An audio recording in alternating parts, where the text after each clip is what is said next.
The wings are attached to the fuselage. The horizontal stabilizer is all installed. The elevators are installed. I even have the tail strakes mounted up. The next thing to do is to put the rudder on. The rudder would be simple to mount because there's just two bushings in here. So you just stick it up there, line these bushings up and drop the pins in there, and then hook the rudder cables up, the control cables up to the rudder horn, and it's installed.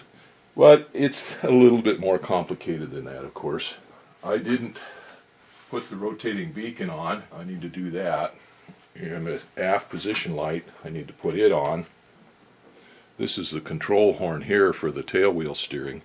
We don't use tail wheel steering on this airplane because it's on floats, but it's also the control for the water rudder steering. Mount an aluminum bar or something to the bottom of this to extend it out so there's a little more travel on it to turn the water rudders, but that has to be drilled. That rudder post here has to be drilled so that that can be pinned on there.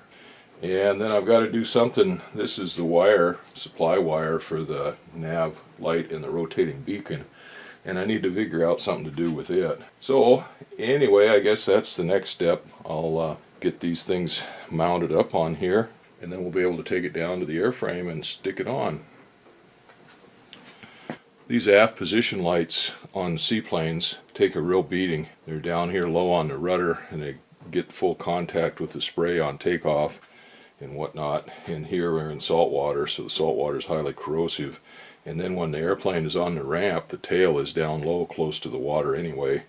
And of course in this country it's wet all the time, so they stay damp pretty bit much all the time. So they take a real beating. They get corroded out pretty bad. Now that one on the old rudder looked like it was okay, but I couldn't get the screws out of it. Of course, they're going to be froze in. You've got screws going into steel, and the steel is going to rust there on that. Anyway, I didn't even try to take them out, as I got to looking on eBay, and I found a really good deal on some lights. These are Grimes taillight assemblies, and I got two of them for about 80 bucks. They're brand new. Well, they're new old stock or whatever. They're probably on the shelf for 50 years, but this is what would have been standard in the airplane, new.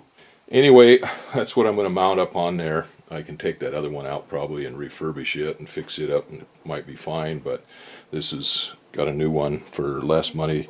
I got two new ones for less money than it would have cost me to fix the old one in time.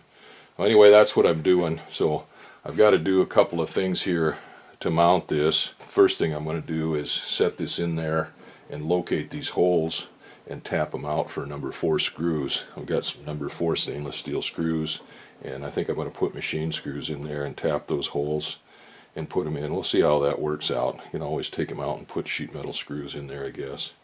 And then I have to solder my lead wire, my power supply wire, onto this little terminal. This thing all assembles, goes into this block here, and then there's a spring here, and then there's a plastic washer that goes in this cap, and then that all goes together and screws in the body here, and just like a flashlight or any other light fixture basically. And then we've got the bulb, that bayonet mount bulb that goes in there, and there's a cap here with a lens, and so that all goes on there. So that's what I'm doing now.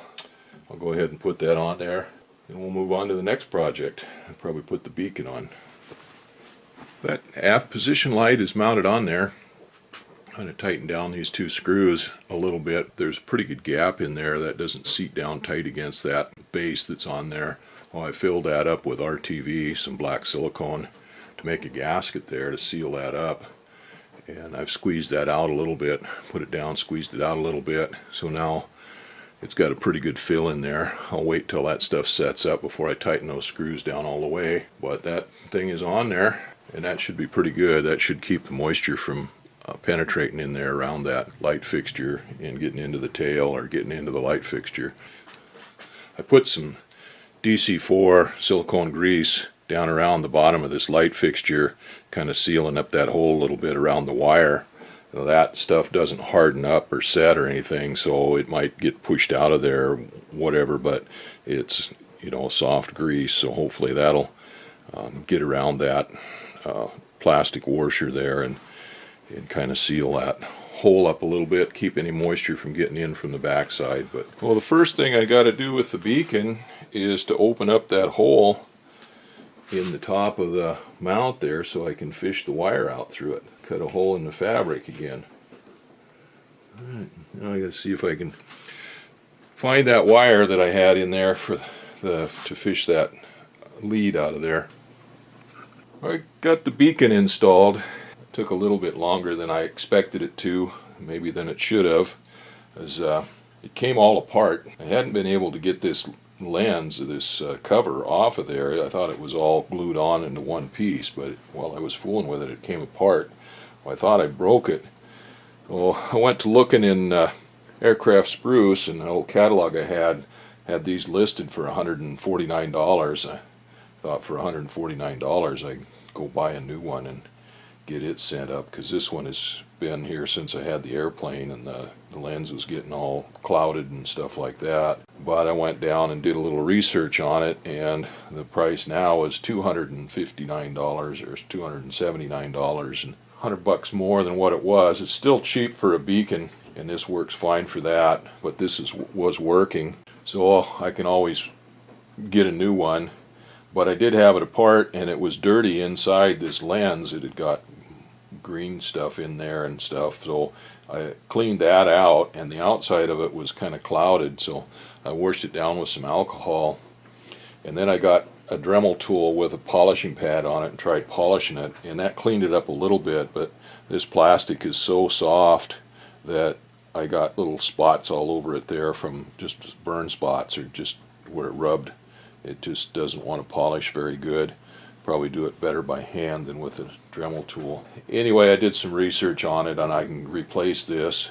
Something I didn't know was you can replace all the pieces in it. I can replace the lens and get a new lens. You can get a new bulb for it, and you can get a new base and all that stuff too, the power supply and everything for it. So no point in buying a new one necessarily. Like I said, if it was $149, that's cheap enough to buy a new one, because the bulb is like $89, and I think the lens is $89, and everything's about $89 on it. So you go replace all the parts on it, it adds up to more than what the retail is. But I could get a new lens for it if I wanted to. But this lens isn't cracked or anything. It was just cloudy, and now it's just got spots on it where that cotton polishing pad kind of burnt the plastic a little bit. But anyway, that's on there. So the next thing to do on here now is to get that tail steering arm mounted up. We'll flip this around and start drilling some more holes.